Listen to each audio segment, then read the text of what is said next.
কর দিতে? নিশ্চয়ই দেব মহারাজ, নিশ্চয়ই দেব। আমি যখন বাণিজ্য করবো তখন কর কেন দেবো না মহারাজ? অবশ্যই অবশ্যই আমি কর দেব। কিন্তু যুবক, তুমি তো বাংলা থেকে এখানে এসেছো, বাংলা থেকে আসার পথে কোথাও কি কোনো আশ্চর্য ঘটনা তুমি দেখেছো?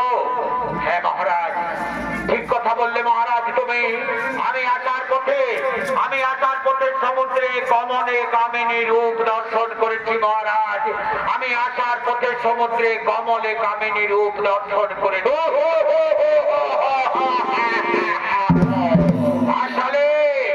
আসলে যুবক, সমুদ্রে আবার কমলে কামিনী হয় কি করে? সমুদ্রে কোনোদিন কমল উঠতে পারে না, আর তার উপর তুমি কামিনী কেমন করে দর্শন করবে? তুমি মিথ্যা কথা বলছো যুবক। পারবে তুমি আমাকে সমুদ্রে কমলে কামিনী রূপ দর্শন করাতে? নিশ্চয়ই পারবো মহারাজ। আমি যখন দেখে এসেছি তখন আপনাকেও নিশ্চয়ই দর্শন করাবো। চলুন মহারাজ, আমার সঙ্গে চলুন সমুদ্রে, আমি আপনাকে অবশ্যই কমলে কামিনী রূপ দর্শন করাবো।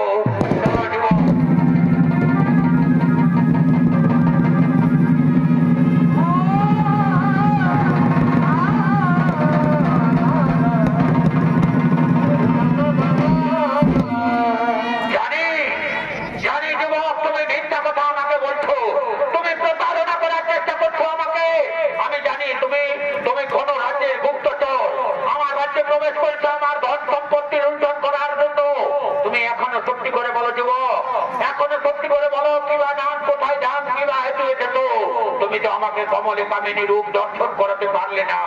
যদি সত্যি কথা বলো তাহলে হয়তো তুমি মুক্তি পেয়ে যাবে, নতুবা আমার হাতে তোমার কিছুতেই নিস্তার নেই।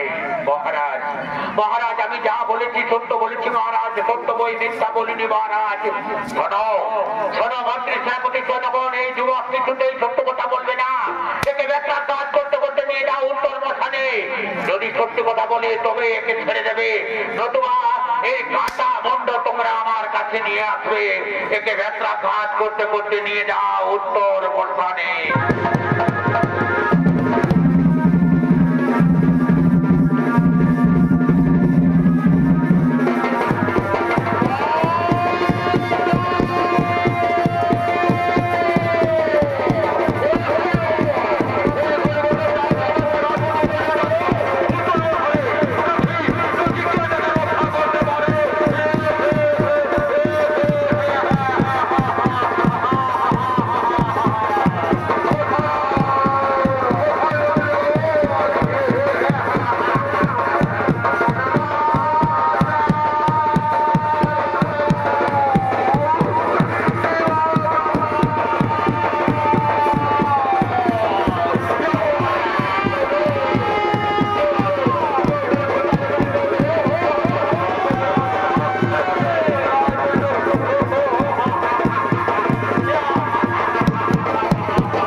কিছুতেই সত্য কথা বলবে না, এই যুবক কিছুতেই সত্য কথা বলবে না। তাই যাও তোমরা তোমরা অতি শীঘ্র জল্লাদকে ডেকে নিয়ে এসো, উত্তর মশান থেকে অতি শীঘ্র জল্লাদকে ডেকে নিয়ে এসো।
তোমার মুক্তি নেই।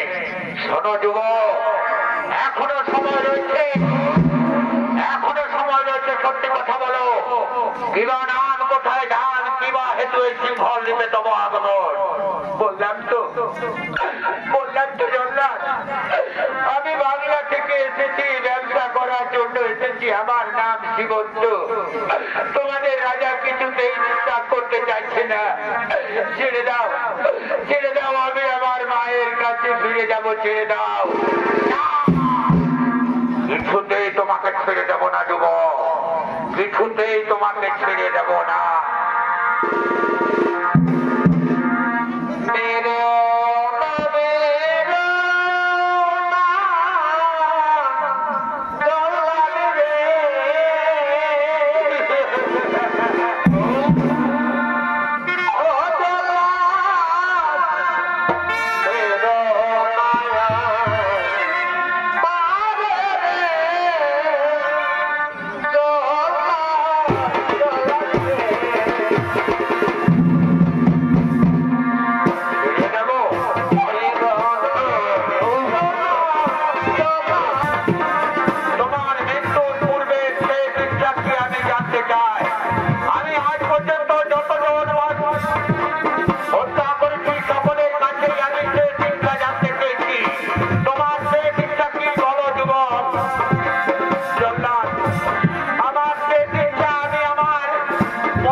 একই সৈন্যগণ, একই সৈন্যগণ, আমার হাতের থেকে খর্ব খসে পড়ে গেল সৈন্যগণ।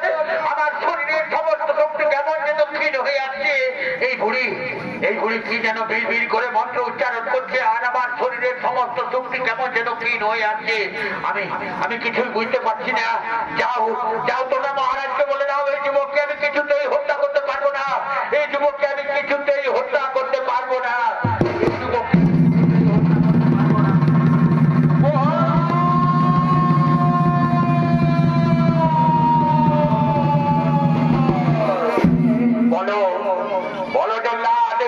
কেন তুমি এই যুবককে হত্যা করতে পারবে না? মহারাজ, মহারাজ, এই যে দেখছো সামনে দাঁড়িয়ে রয়েছে এই বুড়ি কি যেন ভিড় করে মন্ত্র উচ্চারণ করছে, আর আমার শরীরের সমস্ত শক্তি কেমন যেন ক্ষীণ হয়ে আসছে। আমি আপনার কথা মতো বহু মানুষ হত্যা করছি, কিন্তু এরূপ কোনোদিন হয়নি। বারবার আমার হাতের থেকে খর্ব খসে পড়ে যাচ্ছে। এই বুড়ি কে তুই, কিবা হেতু এসেছিস সেই উত্তর মতানে সত্যি করে বল, নতুবা তোকেও আমরা তুলে দেবো এই হাড়ি কাটে। ওই যুবক তো কোনো দোষ করিনি বাচ্চা, ওকে তোমরা ছেড়ে দাও। না, ওই যুবক আমার কাছে মিথ্যা কথা বলেছে, ওকে কিছুতেই আমরা ছেড়ে দেবো না। আর যদি তুমি এখান থেকে চলে না যাও, তাহলে তোমাকেও আমরা হত্যা করবো।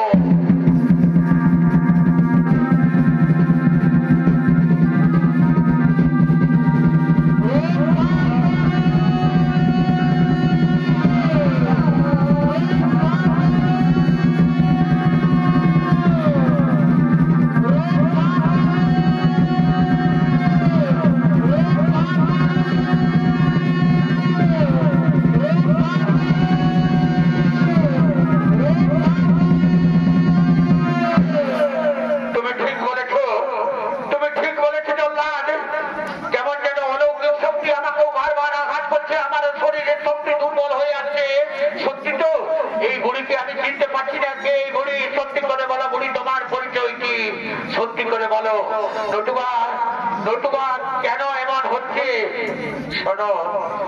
শোনো, তোমরা আমাকে তোমাদের এই পাপ চক্ষু দিয়ে আমার আসল রূপ দর্শন করতে পারবে না। তোমরা এই যুবককে ছেড়ে দাও, এই যুবকের হাত ধরে তুমি আমার আসল রূপ দর্শন করবে, তুমি আমার কমলে কামিনী রূপ দর্শন করবে। আর শোনো রাজা শালিবান, এই যুবকের পিতাকে তুমি অন্ধকার কারাগারে বন্দী করে রেখেছো। তোমার সমস্ত বন্দীদের তুমি মুক্তি করে দাও। যে পাপ তুমি করেছো সেই পাপ থেকে মুক্ত হওয়ার জন্য তোমাকে এই কাজ করতেই হবে। আজ আমি পিতা পুত্রের মিলন করিয়ে দেব। ঠিক আছে বুড়ি, তুমি তোমার আসল রূপ আমাকে দেখাবে। আমি সমস্ত কারাগারের বন্দীদের মুক্তি করে দেব এবং পিতা পুত্রের অবশ্যই মিলন করিয়ে দেব।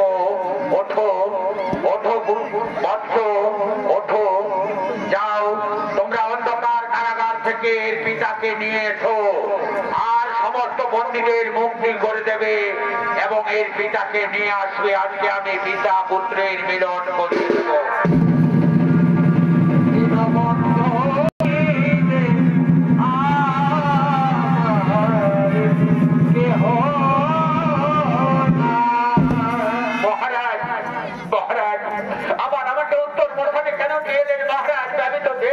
অন্ধকার কারাগারে ছিলাম, তবে কি